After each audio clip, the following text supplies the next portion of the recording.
दिनों से बुंदेलखंड पूरा कवर करके जब आपके बीच में अब हम आए हैं, तो वहाँ बुजुर्गों ने हमें बताया पीस बहुत थी दिल में। रात को बैठते थे उनके साथ, तो हमने कहा ठंड है, ओस है, कोहरा है, गिरने अलाव लगाओ और बैठ के बात हुई। और बैठ के जब बात हुई तो छन छन के बातें आई कि आज इस देश में हर कोने में एक डर बैठा हुआ है। अब एक सवाल मेरा आपसे, और इस सवाल का जवाब दीजिएगा।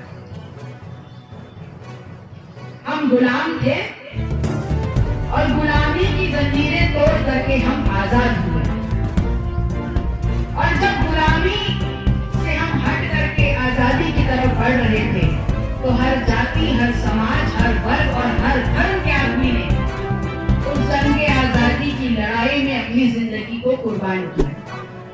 क्या सोच के कुर्बान किया? जवाब दीजिए। उन जाबाजों ने, उन क्रांतिकारियों ने क्या सोचा था? उन्होंने ये सोचा था कि अगर देश आजाद होगा तो हर समाज आजाद होगा, हर व्यक्ति के सपने आजाद होंगे, महिला आजाद होगी, पुरुष आजाद होगा, नौजवान आजाद होगा और हमारे ख्याल आजाद होंगे। लेकिन आज क्या है? आज 75 साल की आजादी में अगर कोई काम हुआ है तो सिर्फ इतना कि गोरे अंग्रेज चले गए और काले अंग्रेज छोड़ गए। और ये काले अंग्रेज हैं इस देश में, जिन्होंने आज स्थितियां ऐसी पैदा कर दी हैं कि इस आजाद भारत में डर फैला हुआ है। और डर किस बात का? डर इस बात का कि अगर सच बोला तो जेल में डाले जाएंगे। सही है कि नहीं? तो एक चीज बताइए, तो आप लोग बड़ा चेहरे पे कुछ खुशी ला करके हमको बोलते हैं कि दीदी आप जब विधानसभा में बोलती हैं तो सामने वाले थर्रा जाते हैं, है ना? नहीं बिल्कुल। तो हमको डर क्यों नहीं लगता? हम भी तो इसी आजाद भारत में रहे। हमको डर इसलिए नहीं लगता क्योंकि मुझे पूर्ण विश्वास है इस बात का कि मेरे ऊपर जब बात आएगी तो मेरा समाज मेरे पीछे खड़ा है, वो ऊर्जा देगा मुझे।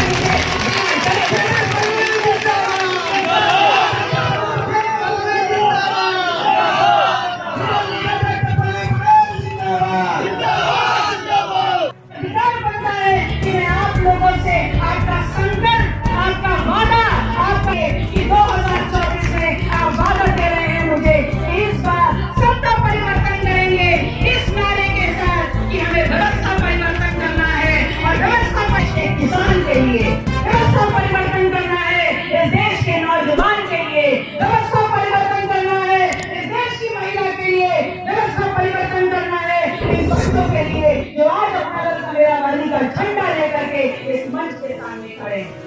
बड़ा गर्व महसूस हो रहा था और चाहती थी वो बच्चा जो झंडा लेकर के यहाँ खड़ा कि वो कल भविष्य में पार्टी का कार्यकर्ता और भविष्य होगा।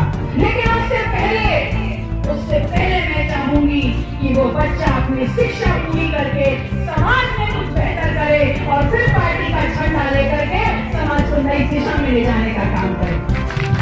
क्योंकि आपसे वादा किया था कि किसानों की आय दोगुनी करेंगे, आपने साथ दिया क्योंकि आपसे वादा किया था कि हर नौजवान को रोजगार मिलेगा।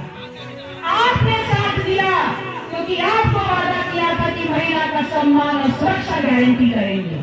आपने साथ दिया क्योंकि आपको वादा किया था 15-15 लाख खाते में आएंगे। कहा था कि नहीं कहा था?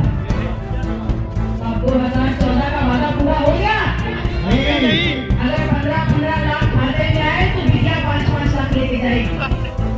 आए? नहीं आए। किसान की आय दुगनी हुई?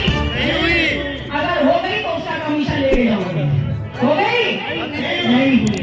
तो हम जब आपके बीच में आए तो इनसे एक सवाल पूछिएगा कि हमने आपका साथ दिया, हमने अपनी सबसे कीमती ताकत वोट आपके पक्ष में डाली इस वादे के साथ कि हमारा भविष्य बेहतर होगा। लेकिन अगर आपने हमको छलने का काम किया है तो अगर हम आपको रंग से राजा बना सकते हैं तो राजा से रंग बनाने का अधिकार भी के वो छात्र जो बड़ी मुश्किल दौर से गुजरते हुए अपनी मुक्ति के लिए आज 5 दिन से लखनऊ की सर्वनाथ बातों में बैठे हैं, उनके लिए न्याय की लड़ाई कौन लड़ेगा? अगर वो हमारे समाज का बच्चा है, हमारा भाई है, हमारी बहन है, तो उसकी लड़ाई कौन लड़ेगा? मैं आपसे वादा करती हूँ 69,000 शिक्षक भर्ती वाले छात्र छात्राओं की नहीं, बल्कि अपने समाज के हर नौजवान लड़की का साथ में देने के लिए तैयार हूँ। हर लड़ाई में मैं आगे खड़े होने के लिए तैयार हूँ। लेकिन आपको इस देश में व्यवस्था परिवर्तन कायम करने के लिए आपको अपनी इस बेटी का साथ देना होगा। बिहार भी इस देश का एक प्रदेश है, और अगर बिहार में जातिवार जनगणना के आंकड़े जारी किए जा सकते हैं, तो उत्तर प्रदेश जो इस देश का सबसे बड़ा जनसंख्या वाला देश है, और जहाँ का रास्ता सीधे दिल्ली जाके बोलता है और सत्ता में बैठाने का काम करता है, अगर उस प्रदेश की मांग है और संपूर्ण देश की मांग है कि जातिवार जनगणना होनी चाहिए, तो ये सरकार में बैठे लोग जातिवार जनगणना के नाम पर अपने कानों पे टेक लगा के तो बैठे। आरक्षण लागू हुए सिर्फ 30 वर्ष हुए हैं, और अपने लोगों को आरक्षण मिला और हमने कुर्सियां जमा करके पक्ष के बैठ गए, तो इनके चूल्हे हिल रहे हैं। इनको लग रहा है कि अगर इनका समाज और आगे बढ़ गया तो इनको वो कुर्सियां खाली करनी पड़ जाएंगी जो आपके हक की कुर्सियां हैं, और जिसकी मलाई 75 साल से ये लोग खा रहे हैं। इसलिए हम चाहते हैं कि जातिवार जनगणना हो। जब जातिवार जनगणना हमारी उसकी शिक्षा, सदन, नौकरी, रोजगार, इस देश की सरकार और इस देश के खजाने में हो उतनी हिस्सेदारी, और जितनी हो हमारी हिस्सेदारी इस देश को आगे बढ़ाने में हमारी हो उतनी जिम्मेदारी। प्रदेशों का जो चुनाव हुआ वो तो नमूना था किस तरीके से विपक्ष हारेगा। यह हमेशा आपको सिक्के का एक पहलू दिखाते हैं, सिक्के का दूसरा पहलू दिखाने में आए हैं।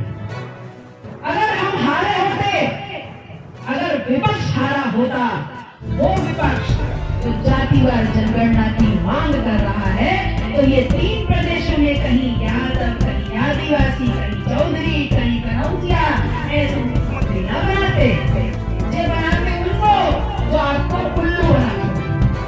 लेकिन आपने चुनाव हार कर भी इनसे चुनाव इस शर्त पे जीत लिया कि आपको जाति की राजनीति करनी ही पड़ गई, और आप कहते थे कि विपक्ष जाति की राजनीति करता है। अरे क्या झूठ बोलते हो? ये देश जातियों का है, और इस देश में जातियों के बगैर राजनीति नहीं हो सकती, और अगर राजनीति और सत्ता है तो सबसे पहले इन जातियों को उनका अधिकार देना सुनिश्चित कर दीजिए। और जिस आरक्षण को आप छोड़ने की बात कर रहे हैं, अगर वो आरक्षण और संविधान से तो इस देश का किसान का मेरा मजदूर, पिछड़ा, दलित, शोषित समाज इस देश में आग लगा देगा, लेकिन संविधान पे आंच नहीं आएगा। बहुत आभार, आप लोगों ने इतनी बड़ी संख्या में